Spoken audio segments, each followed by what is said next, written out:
We'll go ahead and get started. Hello to everyone. Happy Sunday. And just by way of orienting you to where we are in our study, I believe, good morning, David.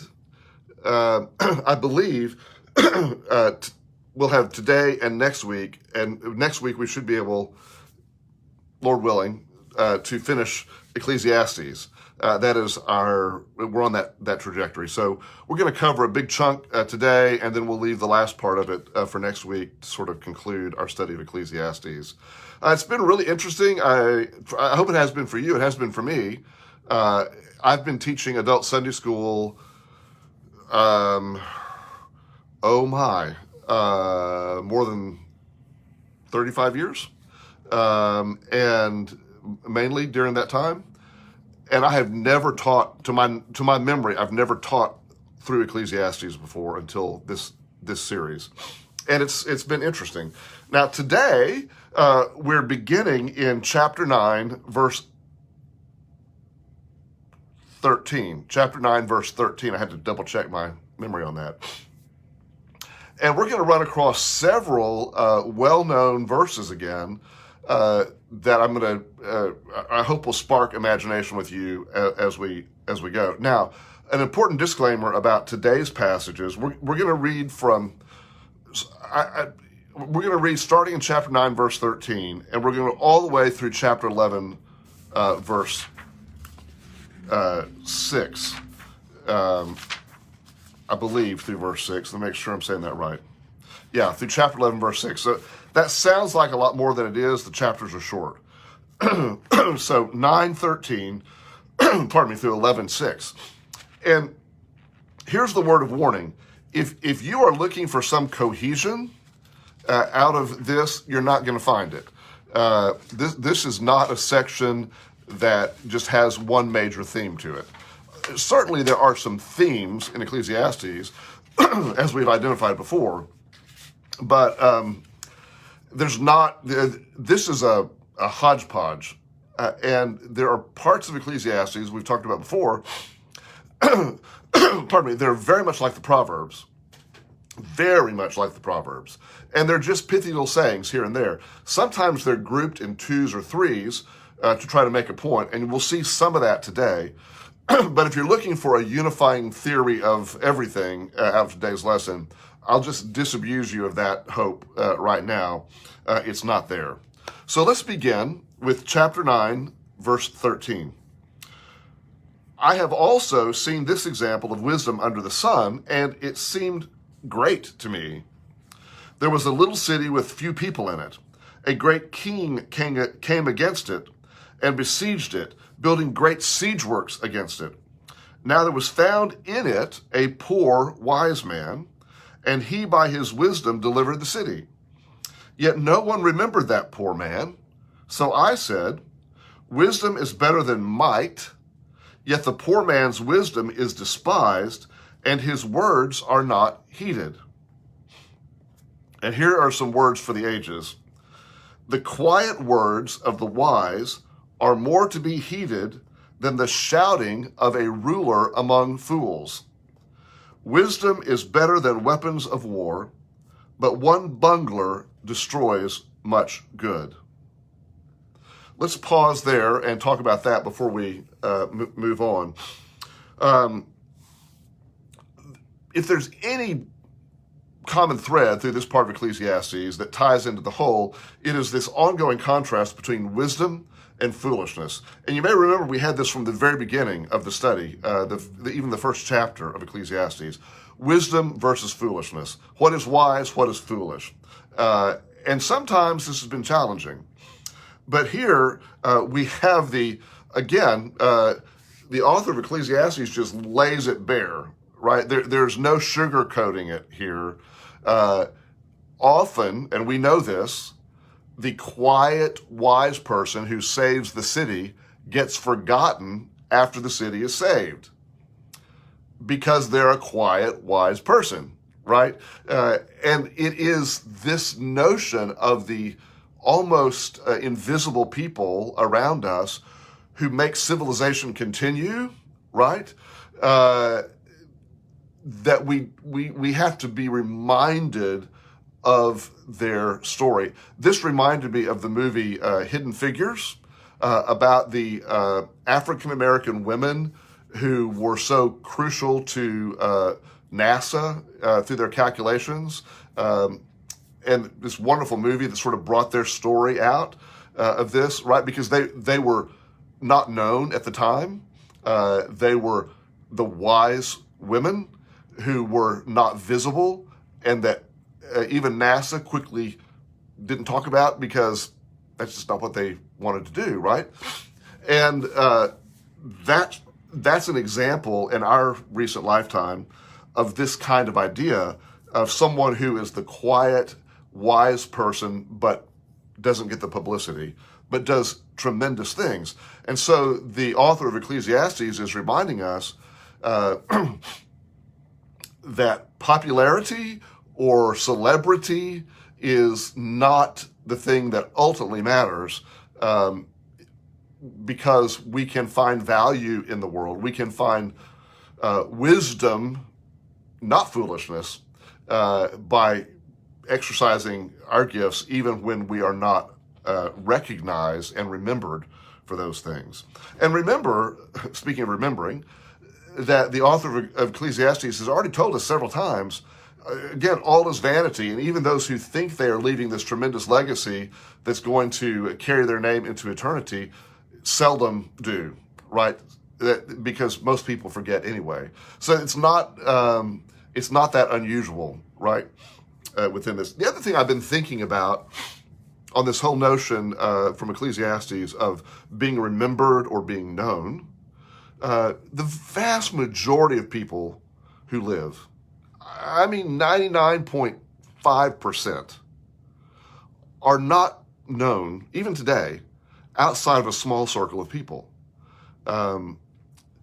Most of us live our lives within it may be broadened because of social media, but most of us are not celebrities in any sense of the word. Most of us are not known, but most of us are known within a small circle of people.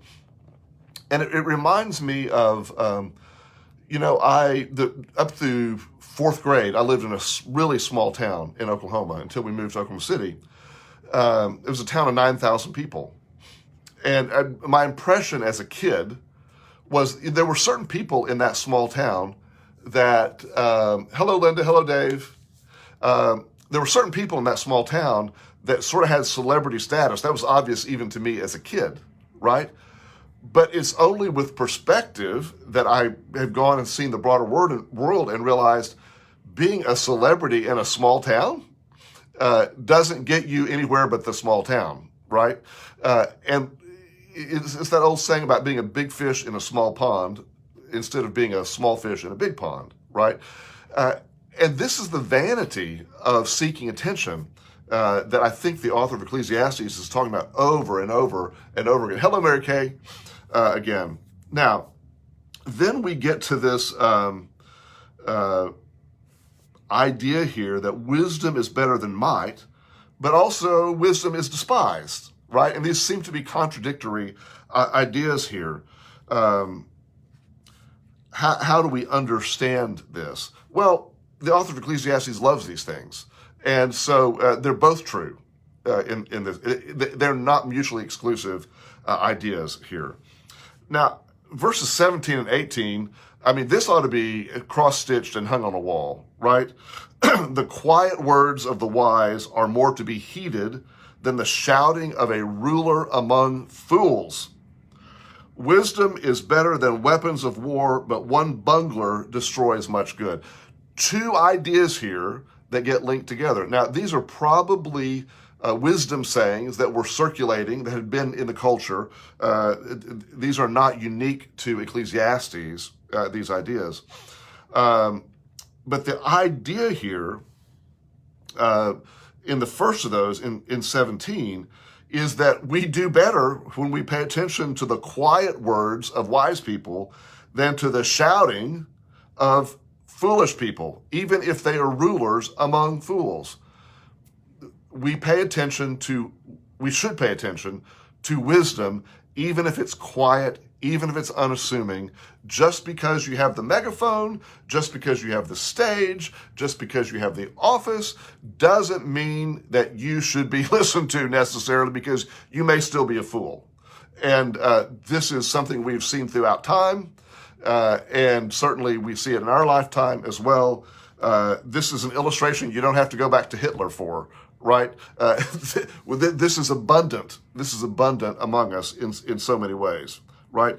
But then the parallel saying in verse 18, wisdom is better than weapons of war, but one bungler destroys much good. So this is the idea that we know so well, that you can do a beautiful, wonderful thing, and all it takes is one idiot. One sinner destroys much good. There's an interesting translation issue with that word, Dave. Thanks for pointing that out. Bungler is an interesting word, right? The NIV calls it sinner. This is not really about sinner versus saint. It's about fool versus wise. And so this is a case, a lot of times the NIV gets it right. This is a case where the NIV has sort of smoothed over it in a way, because it's not just a sinner, it's an idiot, it's a fool. It is someone who walks into the situation and destroys it because they're not paying attention. They don't know what's going on. We've all been in this situation, right? We've all seen this, where maybe you've reached an agreement on something that's delicately won, and then someone walks in the door at the last minute and says, "Oh, well, I don't like that," and they just scuttle the whole thing, right? We've all been through this in our lives, right? Yeah, no, Dave, it's a great point, and I meant to say that, and I just hadn't gotten there, but yours was a great prompt on that. Yeah, so this ties in with chapter 10, verse 1 that comes right after this. So let's go ahead and look at that, because these sort of go together here. Dead flies make the perfumer's ointment give off a foul odor. So a little folly outweighs wisdom and honor. Whew. That'll preach, as they say, right? That is really a wise recap of this same idea.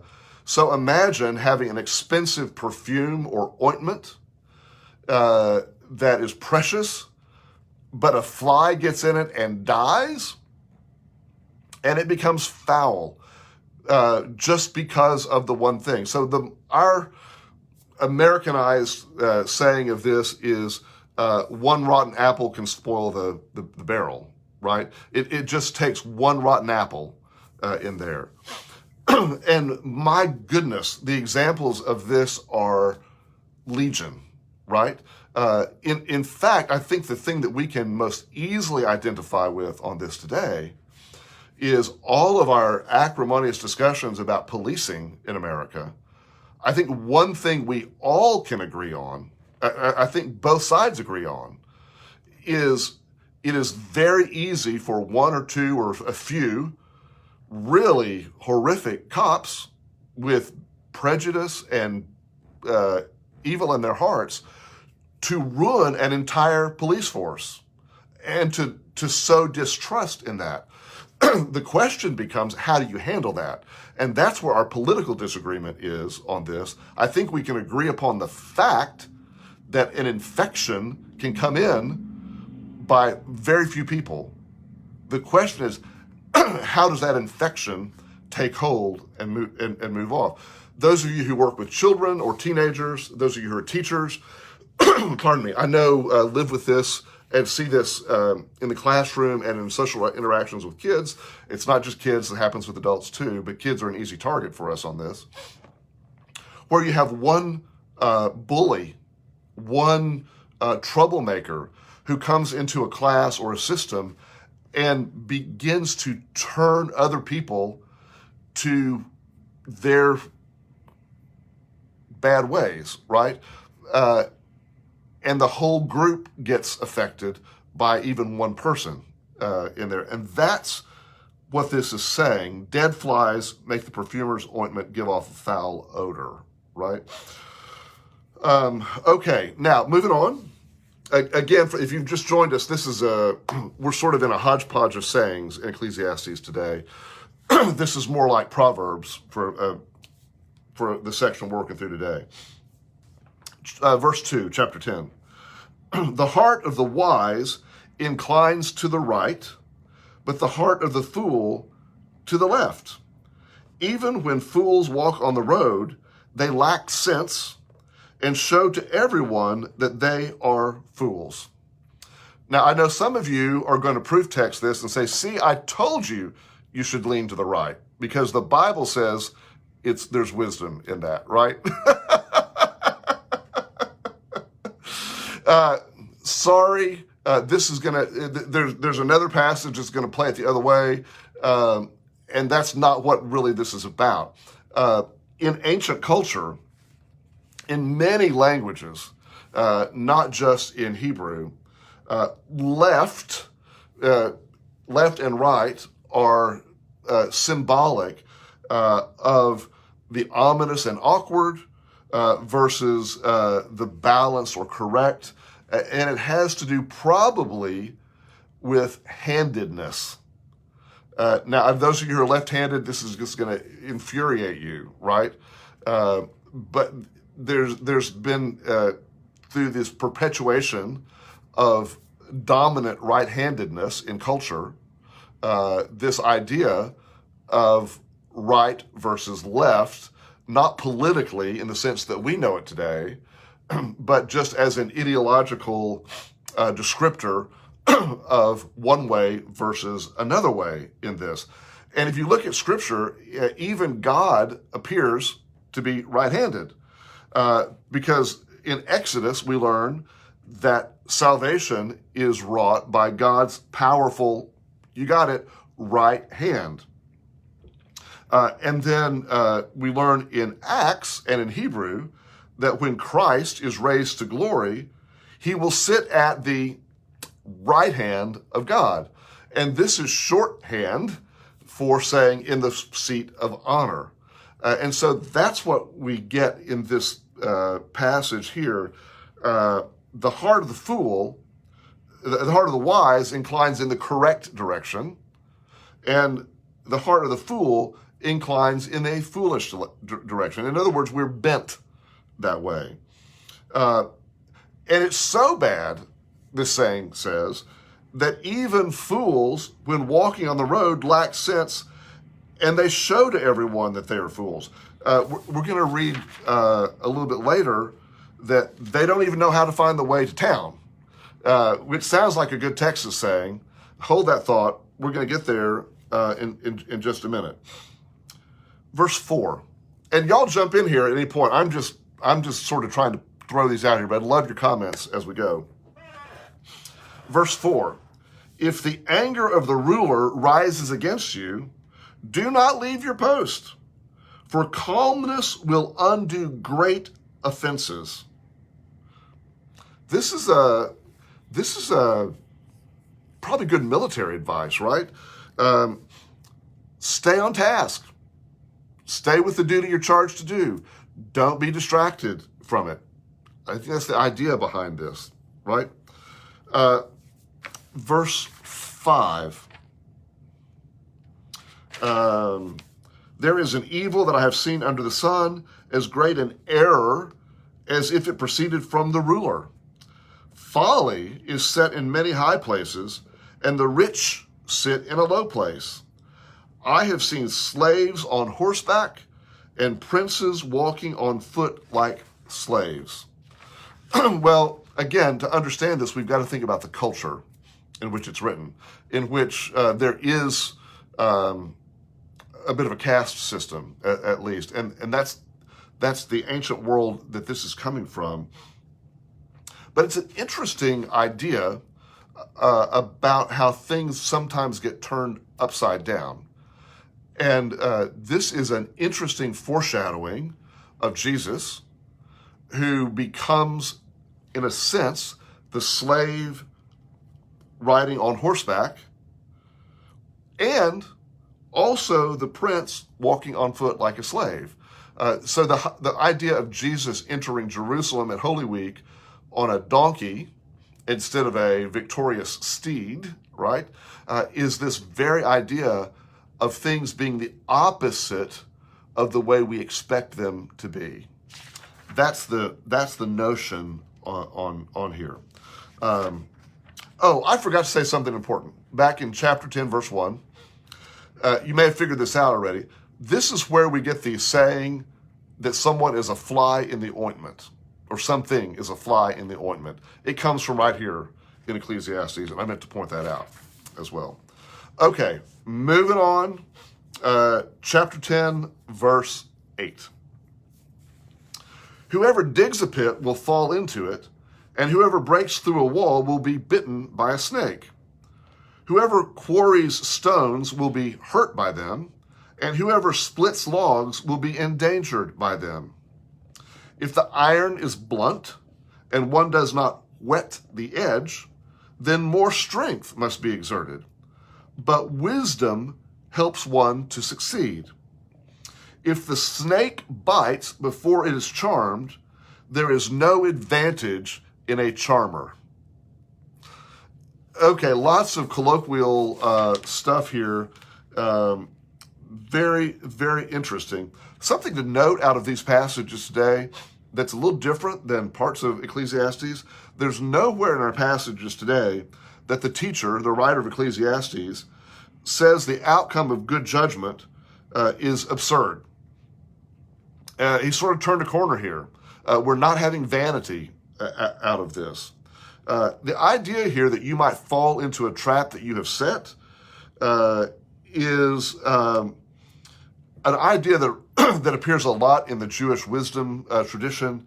It's not unique here, and this is the equivalent of the English saying that he got hoisted by his own petard. The trap that you set for someone else ends up entrapping you. This is the opposite in a Schadenfreude way of some people, those who like to accuse other people of all sorts of things, usually are actually accusing people of the things they're guilty of, right? And this is the corollary to that there is a seeming sweet justice when someone falls victim to the trap they've set for someone else. Now, unfortunately, we might think, well, that doesn't happen often enough. But yet, we do know that it does happen, and this is the wisdom that the teacher of Ecclesiastes. Yeah, right, Linda. Live by the sword, die by the sword. And there's so many variations on that saying. So many variations on that we can come up with. In other words, if you're out to get someone, if you're setting a trap, do not be surprised if you're the one who gets ensnared in the trap. Yeah. Now, the interesting reference here to the snake charmer. This is like carnival stuff to us, right? To even think about this. But in the ancient world, snake charmers were a real thing, and they were not just entertainment. Because this was a way to actually do pest control. You would bring in a snake charmer if you found a snake in your house to capture that thing, right? And so this was really serious business. But the saying here is, if the snake bites you before you've charmed it, there's no advantage in having called the charmer. Right? Okay. George, let me look at your comment here. William Blake's poison tree, where you plant a tree of poison for your enemy and your friend partakes of it. Yeah, that's a great reference too, George. It reminds me, there's so many references in literature to Ecclesiastes. The primary commentary I've been working through on this gives lots of examples, and I just they've been a little too cumbersome for me to read to you in the setting that we're in as well. But Byron has a reference to this passage here. Jerome, Tolkien has a reference here as well. Sherlock Holmes has a reference to this passage here. These things are used all over, in a sense, right? Okay, moving on to verse 12. And let me get back up here where I can see what's going on. Words spoken by the wise bring them favor, but the lips of fools consume them. The words of their mouths begin in foolishness, and their talk ends in wicked madness. Yep, make sure I'm in the right place here. Yet fools talk on and on. No one knows what is to happen, and who can tell anyone what the future holds? Again, this is an idea that Ecclesiastes has hit over and over and over again. Who knows what the future holds, right? The toil of fools wears them out, for they do not even know the way to town. And here's the reference back to that passage we talked about a minute ago. This sounds like a real country saying. The fool doesn't even know the way back to town, right? In other words, the foolish person gets just talks and gets out somewhere where they get so far out on a limb that they don't know how to get their way back. Paul, in answer to your question, the primary commentary I use most of the time is this series. Let's see if I can turn that where you can see it. Okay, the New Interpreter's Bible, and it's a multi-volume set. Actually, I'm going to turn the camera for just a minute. You can see it there on my shelf, right there. Okay, yep. And if you want to invest in some serious commentaries, now there also is in this series. There's like a condensed one or two volume thing that I actually have a digital version of as well that sort of hits the highlights of this. So this, the New Interpreter's Bible is in the Wilshire Library for those of you who are local, and you can check it out. This is the set that we typically give pastoral residents when they leave, if they don't already have it. Often you'll see a commentary presentation, and that's what that's about as well. Okay, verse 16. Alas for you, O land, when your king is a servant, and your princes feast in the morning. Happy are you, O land, when your king is a nobleman, and your princes feast at the proper time, for strength and not for drunkenness. Through sloth, the roof sinks in, and through indolence, the house leaks. Feasts are made for laughter, wine gladdens life, and money meets every need. Do not curse the king even in your thoughts, or curse the rich even in your bedroom. For a bird of the air may carry your voice, or some winged creature tell the matter. Okay, there's a couple of ideas in there. We need to separate them here. Verses 16 through 19 is talking about morning drinking. That's just the summary of it, right? Because in this cultural idiom, it is appropriate to have ale, to have alcohol with a meal at the evening. But if the king is drinking in the morning, then you got a problem, because the king is going to be foolish in what I'm sure in this case he would be doing. So happy is the land when the king is not a morning drinker, but sad is the land when the king is doing these kind of foolish things as well, right? There is wisdom in this. Yeah, okay, Jim. No one wants to be a fool. Well, I don't know. Some people seem to enjoy playing the fool. Yeah. And this, yeah, you're right. So, Jim, this is like an underlying theme of Ecclesiastes between foolish and wise. And throughout the entire book, the entire writing, the author of Ecclesiastes is trying to help define wisdom and foolishness. And I think we've seen out that it defies definition in an easy sense. It's one of those things where has multiple contextual meanings as well. Now, verse 20, here's an interesting saying. And again, we have a well-known saying that comes out of this. Have you ever said, someone wants to know how you knew something, and you say, a little bird told me? That's from this passage. Do not curse the king, even in your thoughts, or curse the rich, even in your bedroom, for a bird of the air may carry your voice, or some winged creature tell the matter. Now, it seems highly unlikely that the writer of Ecclesiastes thinks an actual bird is going to carry what you say to someone else. And this is written well before Alexa was ever invented to be keeping watch over us in our homes and paying attention to what we're saying behind our backs, probably, right? The key here is probably found in another metaphor that was popular in the culture. A word is a bird.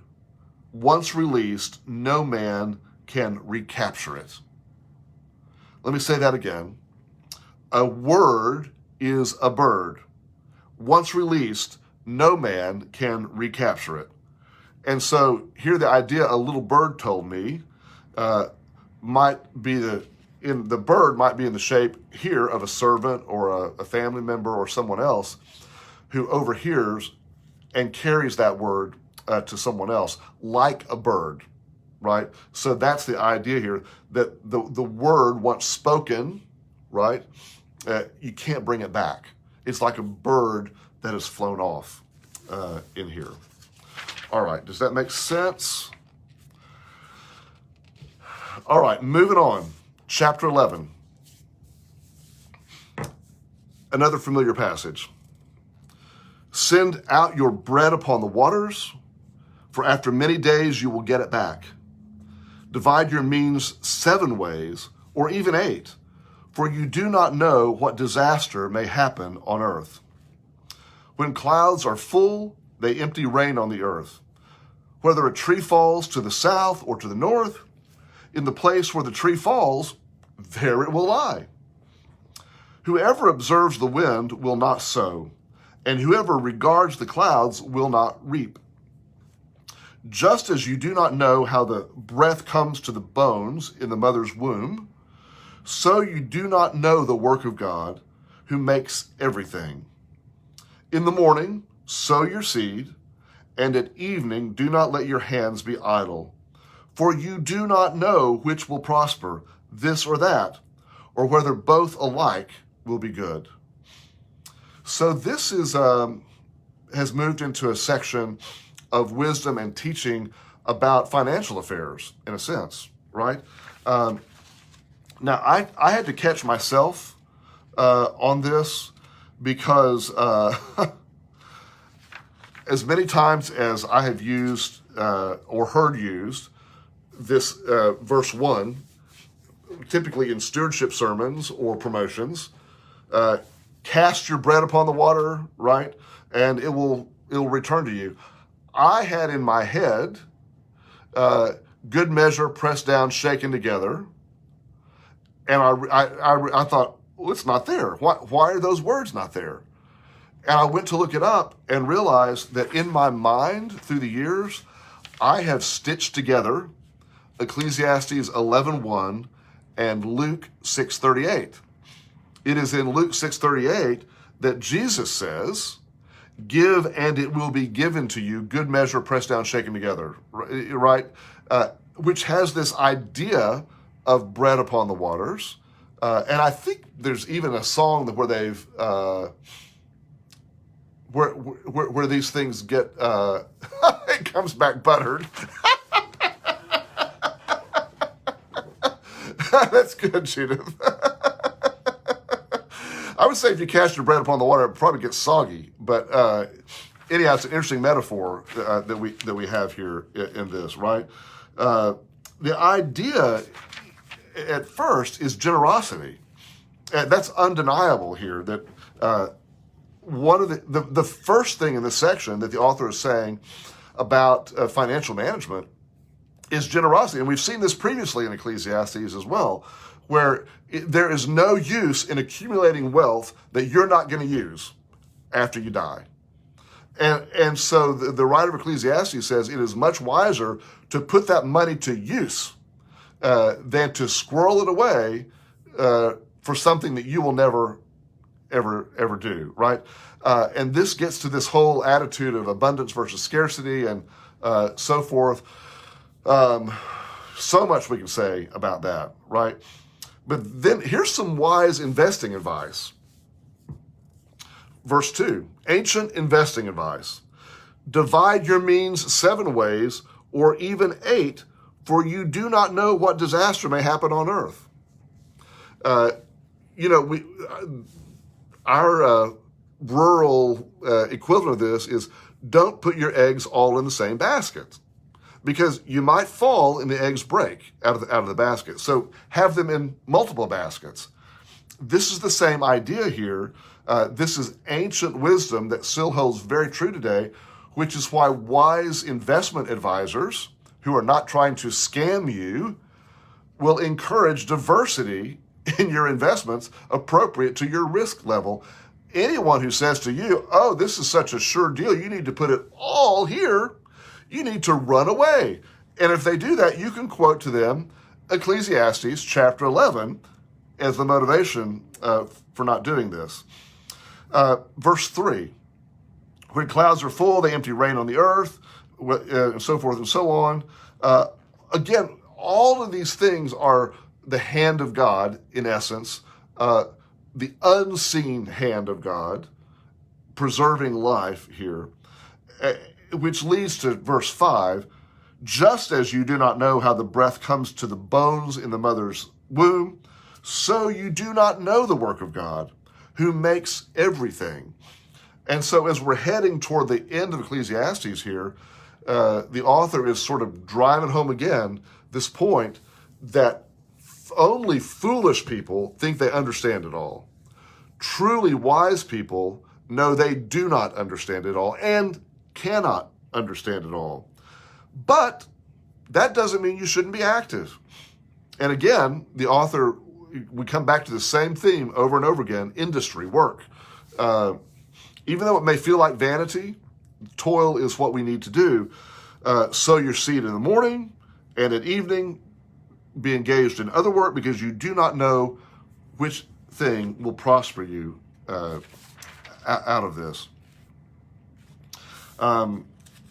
Okay, what questions or comments do you have out of these passages today? I've just sort of been on express train working through this. Would love to... Mary, that was a Mary Crowley quote. Okay, yeah. Thanks for that, Jim. Yeah, that was helpful. What other comments do you have? What other questions do you have about this portion of Ecclesiastes? Anyone?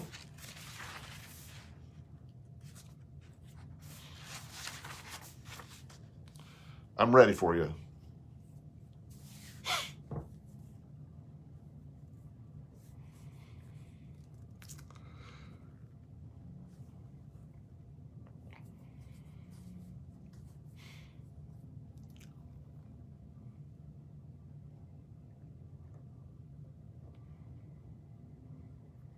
Well, while I'm waiting for your comments, I'm going to give a little commercial to make sure you all know this before this fills up.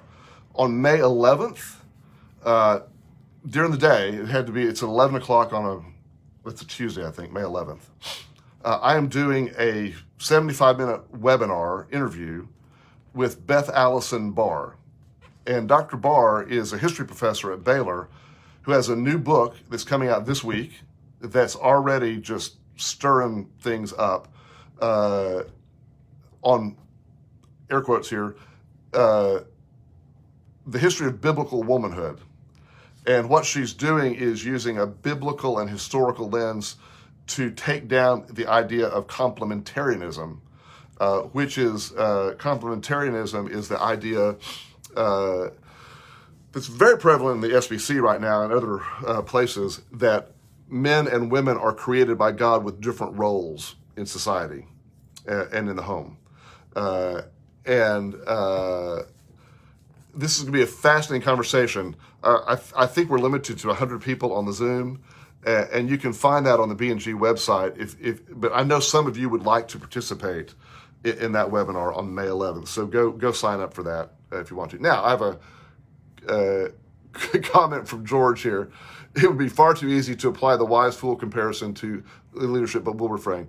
Yeah, you can do the application of all this to yourself. Again, I think some of these things are such pithy sayings, they could be cross-stitched and put above the kitchen table with great benefit, right?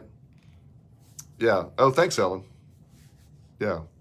What other questions or comments? Again, this is just a hodgepodge. This is scattershot, but it all helps us think about how to live more wisely, I think, right? Okay. Well, so much going on. Please pay attention to the updates that Charlene will send out this afternoon. Oh, thanks, Pam.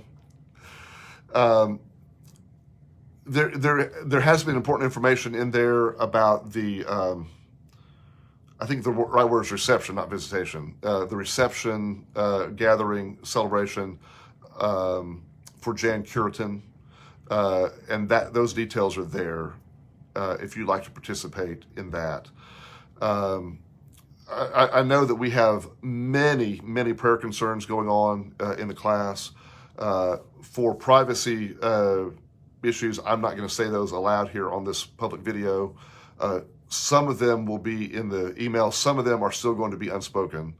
But we do have people facing surgery, people who are grieving significant losses, and just a lot of things within our class that are going on. And I thank you all who have been helping with this pastoral care in so many ways. The class has really been great about this, and thanks to Charlene for leading that as well. Well, let's conclude with a word of prayer, and I hope to see some of y'all in person soon, and we'll look forward to that.